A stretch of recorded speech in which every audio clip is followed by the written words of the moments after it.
10 पर्वतासन। यार धीरे धीरे हाथ ऊपर। 7 को बढ़ते जाएंगे, 7 को नीचे बढ़ते जाएंगे। 12 की स्थिति में 7 को छोड़ते हुए राधा ने संतोष से पूछा,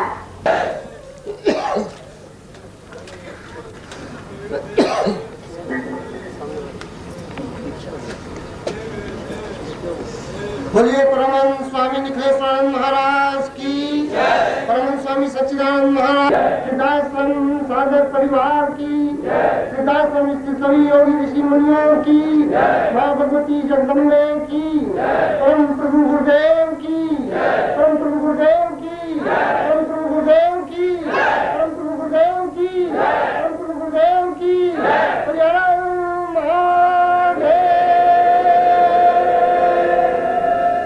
शब्दों में व्यक्त नहीं किया जा सकता। सुख को व्यक्त किया जा सकता है कि पंखा चल रहा है, सुख है, इसको मैं कह सकता हूँ, ये महल है, मकान है, ये सब कुछ कह सकता हूँ। आनंद को शब्दों में, फिर आनंद नहीं है जिंदगी का, तो जिंदगी का कोई रस नहीं है। और 60 वर्ष में भोजन कर ही नहीं रही है, शायद एक आध रोटी सुबह खाती है, नहीं खाती है, मुझे पूरा ध्यान नहीं, पर वो नहीं खाती है शायद, या एक टाइम खाती है।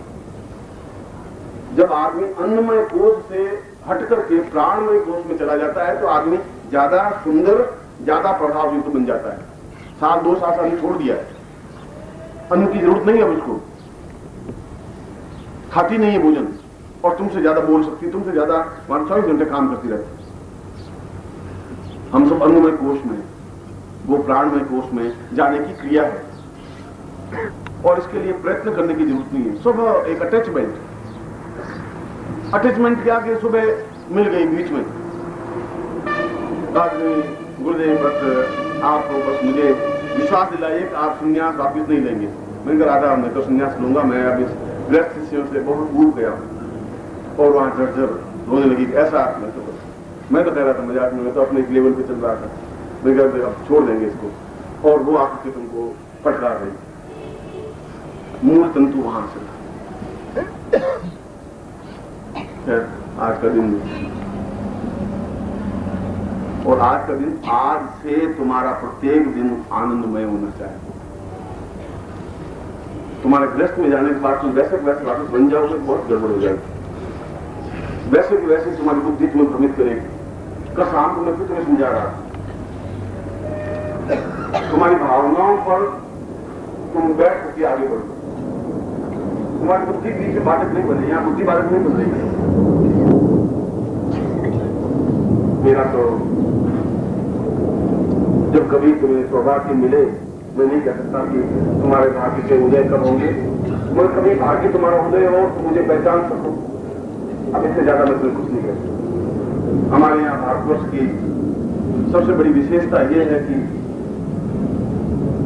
जब कोई व्यक्ति या प्राणवान व्यक्ति या गुरु या युग पुरुष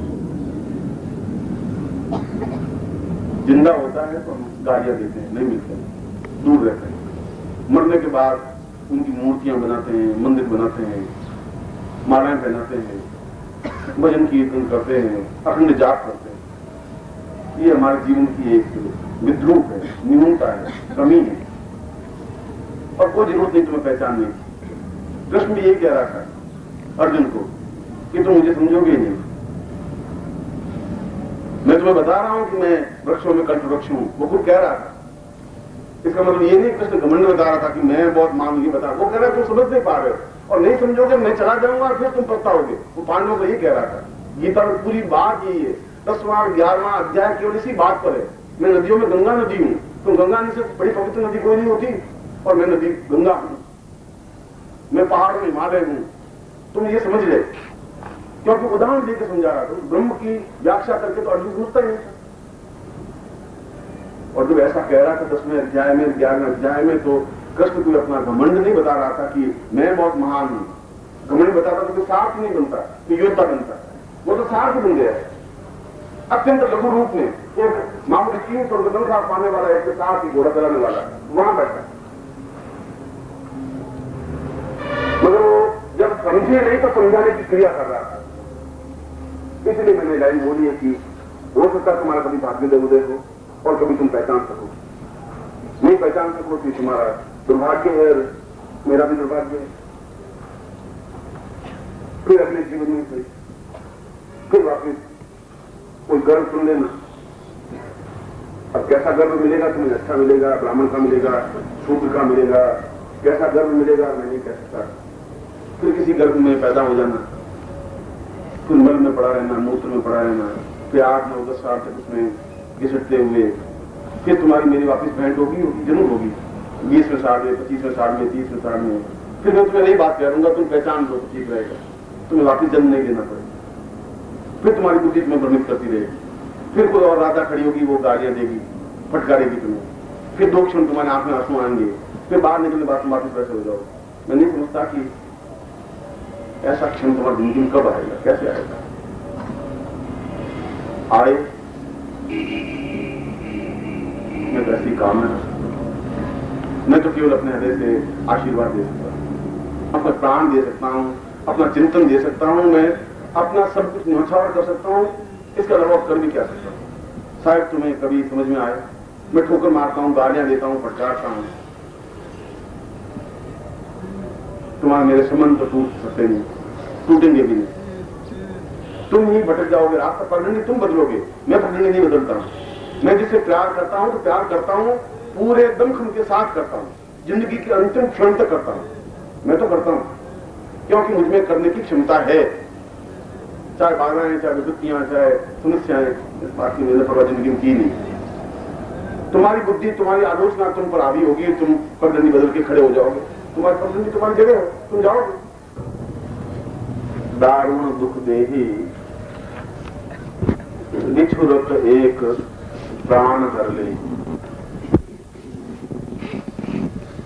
कुछ ऐसे भावनात्मक संबंध होते हैं और देश संबंध अटूट और अमिट होते हैं,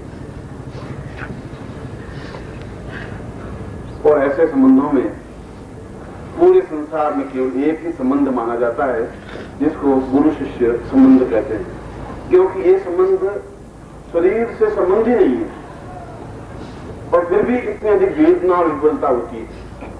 यदि पुत्र बिछुड़ता है तो दुख होना स्वाभाविक है, पत्नी बिछुड़ जाए या पति बिछुड़ जाए तो आंख में आंसू आ सकते हैं, भाई या बहन बिछुड़ जाए तो हृदय विफल हो सकता है, क्योंकि ये सब कहीं न कहीं देह से जुड़े हुए हैं। चाहे बेटा है, चाहे पत्नी है, चाहे पुत्र है, चाहे माँ है, चाहे भाई है, चाहे बहन है। मगर शिष्य का संबंध तो देह से है ही नहीं, गुरु से। वह कहीं और पैदा होता है, किसी और माँ बाप का संतान होता है, कहीं और का जीवन का लालन पालन होता है, और कहीं आकर के किसी गुरु से संबंध जोड़ता है।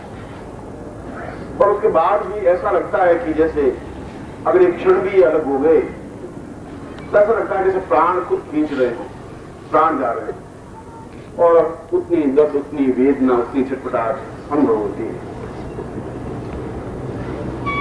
ऐसे ही संबंध आत्मीय संबंध कहलाते हैं, प्राणात्मक संबंध कहलाते हैं, और यही संबंध शाश्वत है। जब हृदय में प्यार का अंकुर फूटता है तो आंख में आंसू आता है, और जब आंख में आंसू आ जाता है तो सारा संसार अपने आप में बौना हो जाता है, तुच्छ हो जाता है। उसके सामने कोई चुनौती, कोई चैलेंज, कोई वैल्यू नहीं रखती। कोई माँ बाप, भाई बहन, संबंध, रिश्ता, पति पत्नी, सब कुछ गौण हो जाता है। वो बड़ी से बड़ी चुनौती को झेलने के लिए खड़ा हो जाता है। और मैं आपके इन भावात्मक संबंधों को अनुभव कर रहा हूं, और अनुभव करने के साथ ही साथ मैं बार बार कल रात को जो मैं प्रवचन कर रहा था, वो मैं कह रहा था कि मैं आपको फिर ठोकर लगा रहा हूं, फिर मैं आपको अपने प्राणों से जोड़ने के लिए प्रयत्न कर रहा हूं। फिर आप अलग हो जाते हैं तो मैं अपनी भुजाओं में आपको भरने के लिए तैयार हो जाता हूं। मैं चाहता हूं आप मेरे सीने से, वक्षस्थल से लगे रहें, मेरे प्राणों की गर्माहट एहसास करें कि उस गर्माहट में कितनी ताजगी है, कितनी चेतना है, कितनी विपुलता है, कितनी करुणा है, कितनी दया है, तब आप अनुभव कर सकेंगे। दूर रह करके बस चीज प्राप्त नहीं कर सकते। और इसीलिए मैं आज आपको दीक्षा दे रहा हूं। फिर मैं लक्ष्य कर रहा हूं उस दिया बनने और दिया जलने के लिए। हम अगर 1000 काम छोड़ करके भी अगर गुरु से मिल सके तो इससे बड़ा काम संसार का कुछ हो ही नहीं सकता, है ही नहीं। और जब मैं गुरु शब्द का प्रयोग कर रहा हूं तो कोई मैं अपनी प्रशंसा नहीं कर रहा हूं। गुरु मैं गुरु नहीं हूं, मैं तुम्हारा एक पथ प्रदर्शक हूं, एक रास्ता बताने वाला हूं। मैं उंगली पकड़ करके उस जगह पहुंचाने वाला हूं जिस जगह तुम जाना चाहते हो। बीच में कहीं खाई नहीं आ जाए, बीच में कोई पहाड़ नहीं आ जाए, कोई कंकर नहीं आ जाए, कोई कांटा नहीं लग जाए, इसलिए मैं तुम्हारे साथ में, क्योंकि रास्ता मेरा जाना पहचाना रास्ता है। कभी जीवन का सौभाग्य मिला तो मैं तुम्हें इस रास्ते पर तो ले जा ही रहा हूं, कुछ और रास्ते भी दिखाऊंगा। बोलो पूज्य गुरुदेव की जय, पूज्य गुरुदेव की जय। तो सिद्धाश्रम के सन्यासी शिष्यों और आप लोग गृहस्थियों के बीच में एक रास्ता करती है खींचे, और मैं बीच में कृष्ण को की तरह लटका हुआ। मैं यहां पर भी बहुत प्रसन्न हूं और मैं वहां पर भी बहुत प्रसन्न हूं। सिद्धाश्रम को भी मैंने संजोया है और अत्यंत प्रसन्नमय बनाया है। उन सन्यासियों को भी मैंने बहुत ऊंचाई पे पहुंचाया है, इस बात का मुझे गर्व है। उन शिष्यों पर गर्व है और मुझे आप लोगों पर भी गर्व है, क्योंकि तुम्हारे पास आंसुओं की मालाएं हैं आशा में दी हुई, तुम्हारे पास प्रेम है, तुम्हारे पास स्नेह है, अटैचमेंट है, निर्भरता है, और ये मेरी पूंजी है। इस बात का मैं गर्व अनुभव करता हूं और चाहता हूं कि यह जीवन तुम्हारा आखिरी जीवन हो, इस जीवन के बाद जन्म नहीं लेना पड़े। मेरा प्रयत्न यह है। तुम्हारा प्रयत्न कुछ और होगा, मैं नहीं कह सकता तुम्हारा क्या प्रयत्न है। मेरा प्रयत्न यह है कि तुम बार बार अपने जन्म मरण से छूट सको, बार बार इस छल कपट झूठ असत्य और इस छल की दुनिया में सांस नहीं देते, कुछ उस आनंद में विचरण कर सको, उन सन्यासी शिष्यों के साथ रह सको। उस सिद्धाश्रम की पावन भूमि का तुम्हें जब आप कह सकता है सुनी या नहीं सुनी,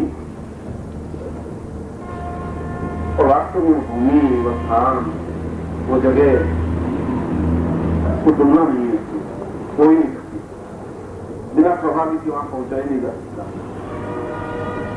जरूर मेरे भाग्य में कोई कोई तुम्हारी लिखी हुई लाइनें होंगी, विधाता ने तो लाइनें लिखी और तुमने भी कुछ लाइनें लिखी होंगी, इसलिए मैं तुम्हारे लिए बैठा हुआ हूं।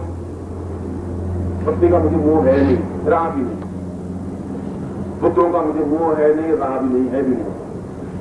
मोह नहीं, कर्तव्य है, और ये पत्नी भी समझती है, बहुत अच्छी तरह से समझती है कि इस जिद्दी आदमी को जो हिमालय भी नहीं रोक सकता, समुद्र रोक नहीं सकता, तो मैं तो रोक ही नहीं सकूंगी, तो समझती है। और जिस दिन इसको वहां से संकेत मिल गया गुरु का, तो सीधा गमछा कंधे पर डाला, सीधा मुड़ जाएगा। वो नहीं, कर्तव्य तो है, और मैं कर्तव्य का पालन आग में खड़े होकर करता हूं।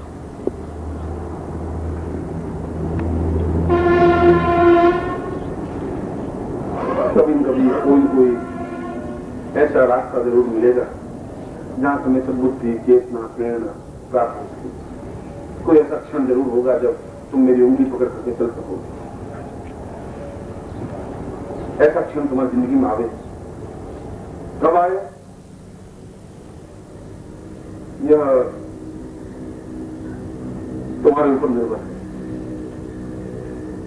तुम्हारे ऊपर निर्भर इसलिए है कि मैंने 3 दिन के 4 दिन के प्रोग्राम में यही कहा कि तुम बिल्कुल जब खाली होकर मेरे पास बैठ सकोगे, मैं बहुत कुछ भर सकूंगा। तो जब बिल्कुल लबालब भरे हुए और मैं उसमें एक बूंद में डालू तो वो वापस निकल जाती है और निकल जाएगी। वापस तुम अपनी जगह जाओगे तो ठीक वही वैसा ही माहौल, वही वातावरण, वही छल कपट, वही हाय तोबा, वही अफसोस, वही परेशानियां, वही दुख, वही धन की लालसा, वही दौड़ धूप और पशुवत जीवन।